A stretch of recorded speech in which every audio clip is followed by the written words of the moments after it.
Nous sommes dans le combat. Les autorités sont en train de tomber maintenant. Les chaînes sont en train de tomber maintenant. La victoire nous est donnée. La victoire nous est donnée. La victoire nous est donnée.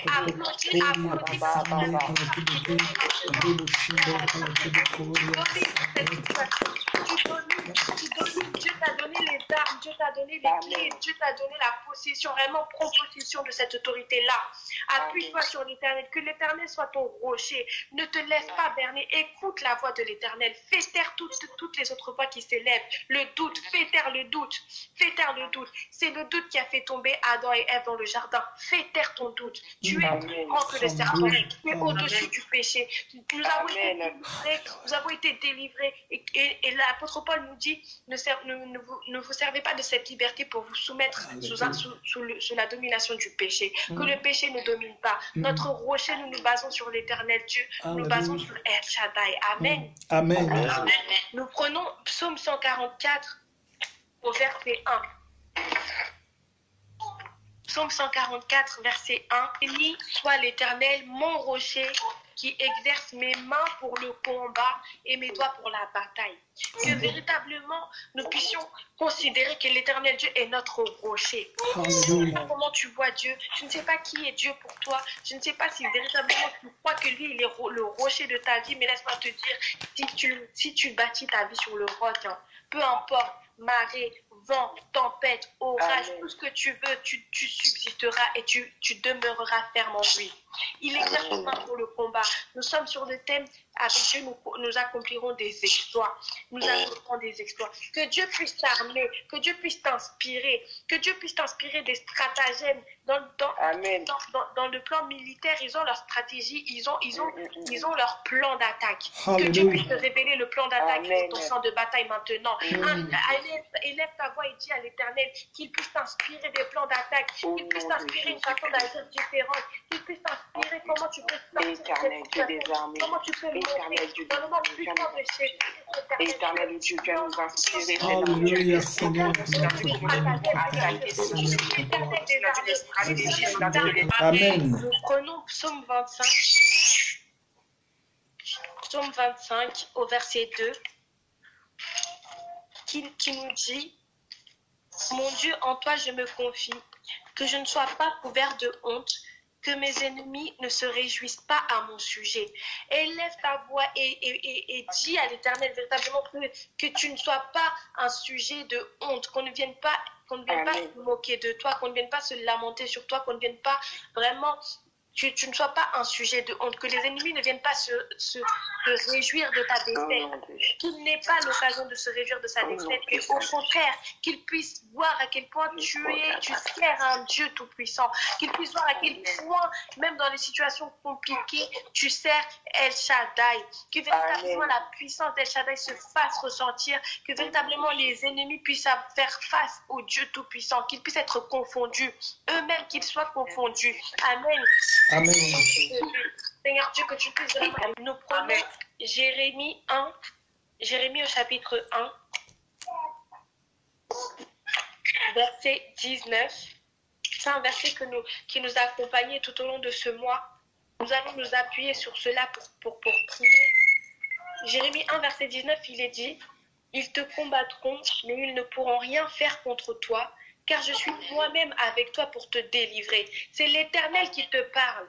L'Éternel te dit: ils te combattront et ils ne pourront rien faire contre toi. Il n'a pas dit qu'ils ne vont pas te combattre. Il n'a pas dit qu'ils ne vont pas essayer de te détruire. Ils vont te combattre. Ils vont te faire la guerre. Ils vont te faire la misère. Mais je suis avec toi et je vais te délivrer. C'est ce que dit l'Éternel. Si tu crois, mets en œuvre ta foi maintenant et saisis-toi de cette parole.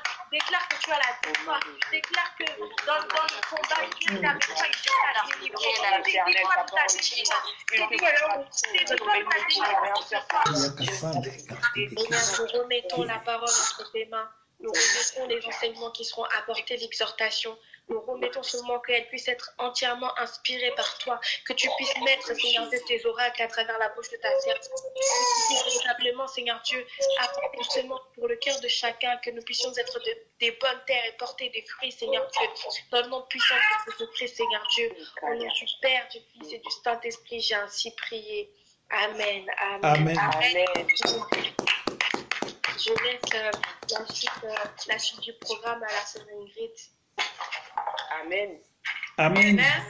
Amen. J'espère que vous allez tous bien et que vous êtes dans la joie. Amen. Amen, amen. Amen. Alors, notre thème, comme on le connaît bien maintenant, c'est avec Dieu, nous ferons des exploits.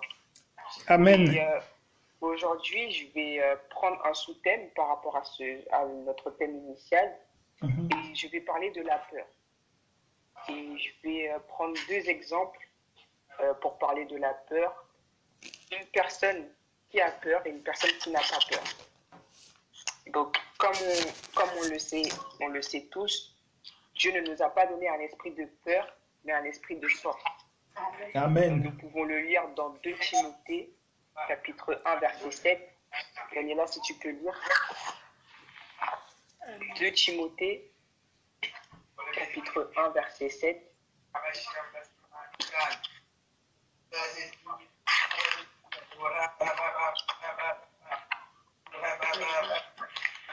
De Timothée, chapitre 1, Verset 7. verset 7. En effet, ce n'est pas un esprit de timidité que Dieu nous a donné, mais un esprit de force, d'amour et de sagesse. Amen. Amen. Amen. Amen. Et il faut savoir que la peur est un poison pour le chrétien. La peur est réellement un poison. La peur nous empêche d'accomplir pleinement la volonté de Dieu. La peur nous empêche de même de réaliser des choses qu'on serait capable de faire. Et j'aimerais qu'on puisse lire 1 Roi chapitre 19. 1 Roi chapitre 19, versets 1er à 9. Achab rapporta à Jézabel tout ce qu'avait fait Élie à la manière dont il avait tué par l'épée tous les prophètes. Jézabel envoya alors un messager à Élie pour lui dire « Que les dieux me traitent avec la plus grande sévérité si demain, à la même heure, je ne fais pas ce que tu leur as fait. » Voyant cela, Élie se leva et partit pour sauver sa vie. Il arriva à Beersheba, une ville qui appartient à Juda, et il y laissa son serviteur. Quant à lui, il marcha toute une journée dans le désert, puis il s'assit. Là, on peut voir que dans ce passage qu'on connaît tous, Élie prend la fuite sous les menaces de Jézabel. Et il a tellement peur qu'il demande la mort. Et j'ai commencé à réfléchir et je me suis dit, mais Élie, c'est pas cet homme-là qui accomplissait des miracles. C'est pas lui, c'est pas lui qui parlait de la part du Seigneur. C'est pas lui aussi qui voyait des choses incroyables de la part de Dieu. Dieu le nourrissait au travers d'un corbeau. Il a même ressuscité un mort, un enfant. Et je me suis dit, mais Dieu a pourvu à tous les besoins d'Élie, mais Élie a quand même eu peur face à la menace de Jézabel. Élie a vu de grandes choses. Il a vu Dieu le nourrir à travers un corbeau. Il a ressuscité quelqu'un. Il parlait de la part du Seigneur avec tout le zèle qui va avec, l'onction, le Saint-Esprit, tout ce qu'on veut. Mais il a quand même eu peur. Il a quand même eu peur face aux menaces de Jézabel. Et c'est comme s'il avait oublié Dieu, en fait. C'est comme s'il avait oublié le Dieu qu'il servait. Au lieu de se ressaisir, de se dire non, moi j'ai fait ci, j'ai fait ça, Dieu était avec moi du début jusqu'à la fin. Comment ça, moi je fuis devant Jézabel, en fait? Pas normal. Mais au contraire, il a laissé la peur l'envahir, il a laissé la peur le saisir jusqu'à demander la mort. Et il a dit, c'est trop, j'en peux plus. Et nous agissons souvent comme Élie. Nous agissons souvent comme Élie. Nous avons vu Dieu faire des